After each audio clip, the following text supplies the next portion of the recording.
belongs to me. All the clothes that I wear belongs to me. So I'ma show you why this rap game belongs to me. Who is the hottest rapper in here? That's me, still wearing Scooby-Doo underwear. That's me, no scared of no rapper anywhere. That's me, so I'ma tell you why they call me Little QT, aka Buck a Buck from Cleveland. You better tell all these rappers just who I am. Raised no steamed fish, never ham in the can. While they making up raps, I'm on tour in Japan. Loving on my fans and shaking girls' hands. Always trying to find ways to make a couple grand. Young black man with a big strong plan. Watch out, watch out. Here comes QT again. I'm 11 years old, I'm B.I.G. Don't eat pork, that's P.I.G. I love my daddy pocket when it's F.A.T. That's the way I eat my B.R.E.A.D. Drink up my J.U.I.C.E. Now I feel like a big strong K.I.D. Yeah.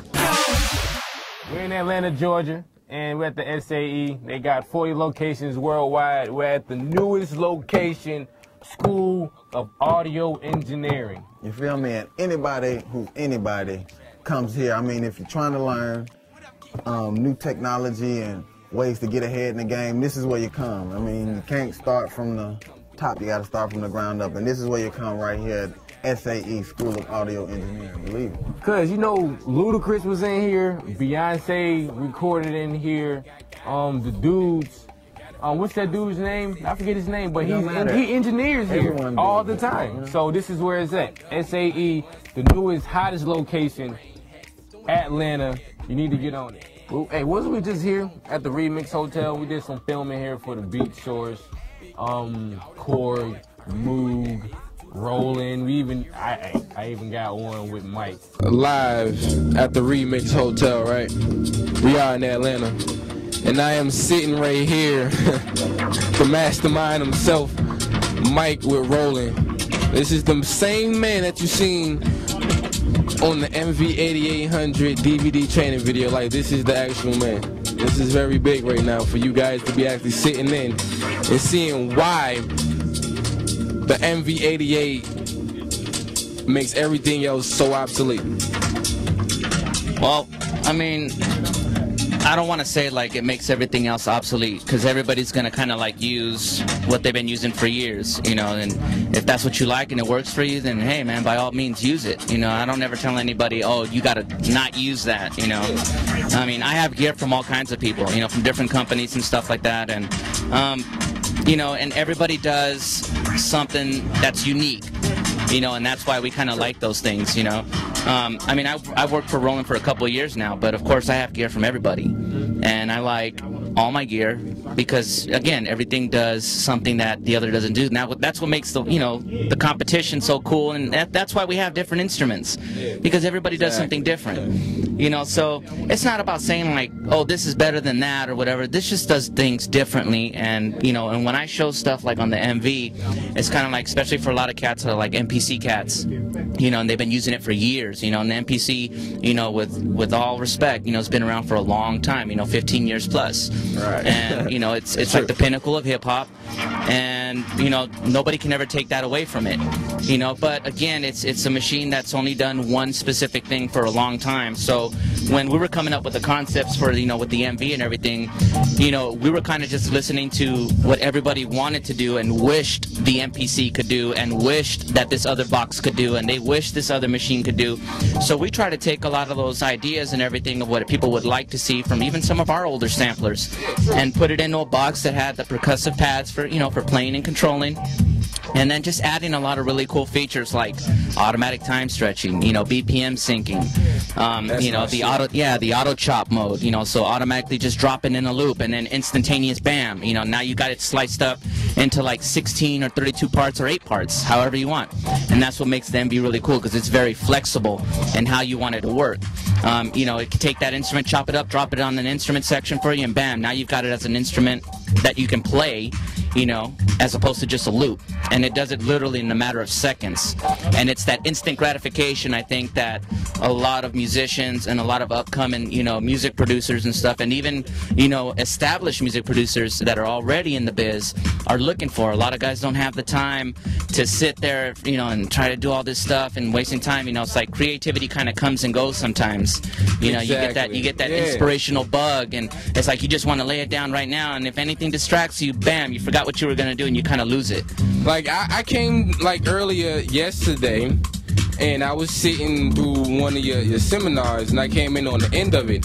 Right. And I heard you say something about live music. Like, what can you do live with the MV-8800? Like, cause I heard some big things was going on, like with live play. And any artist, any genre of music, you know what I'm saying, bring it to your concerts, you know what I'm saying, stage, whatever. Bring it on stage, and they had so many advantages over everybody else. Like, I want you to tell everybody else out there, like, what I heard yesterday. Yeah, I mean, the way that I see it, and as far as like using it live on stage, I mean, like, typically you go to a hip-hop concert or something, and the most common thing you see is the DJ with the turntables and the 360 systems instant replay.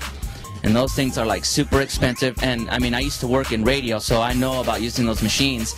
And the reason we had them there in the radio stations was to basically grab people off the phone really quick, cut a commercial out of it, you know, make it fit into like 20 seconds. So when we came out of the song, we would hit that, and it would sound like we were live on the air with somebody, and it's perfectly timed so that the next song comes in and, you know, that person's off. Because sometimes you have somebody on the phone and they don't want to get off the phone, and you got to go into the next song. Yeah. So the instant replay was real quick for sampling something very quick, edit it really fast, and then just have it all on these pads, you know, that you can instantly, you know, hot start it, you know, whenever you need it.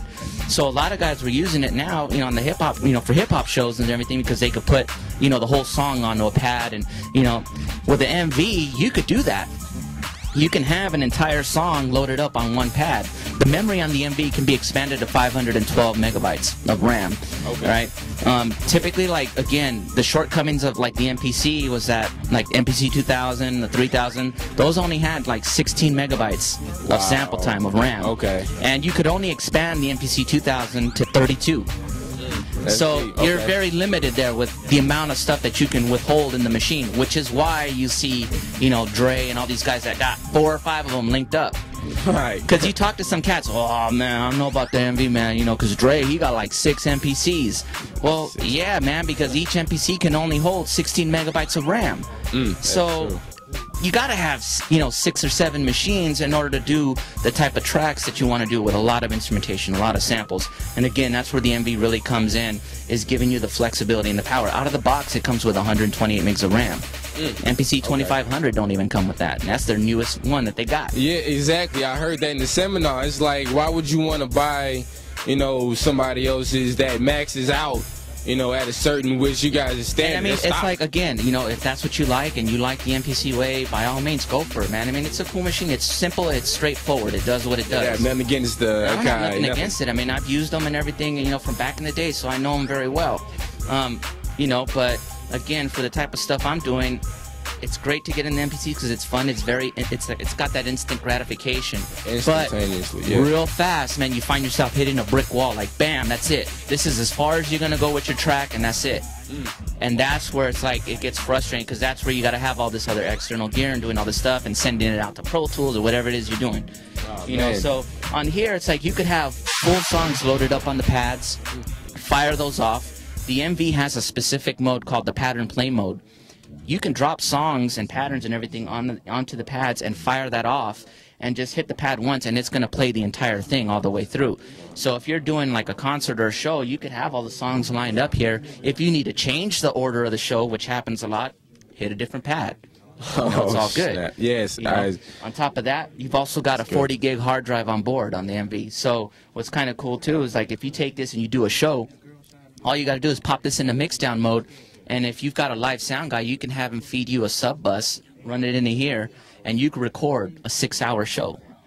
So if you wanted to record your show and, like, you know, 2 or 3 other acts that were coming on after you, you got a 40 gig hard drive that you can record directly to the hard drive.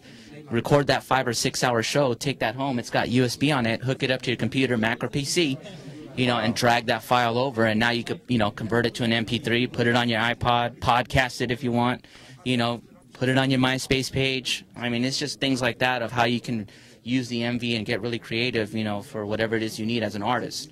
You know, so it works well in the studio and, you know, live. Well, that's great, man. Hey, I thank you for even giving us the time. No problem. I appreciate you guys coming by. Mike, Roland, this is the green light.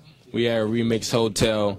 Obviously, Roland got it on light, got it on Cement Ash right now. And we're going to bring you some more. So, until next time. Peace.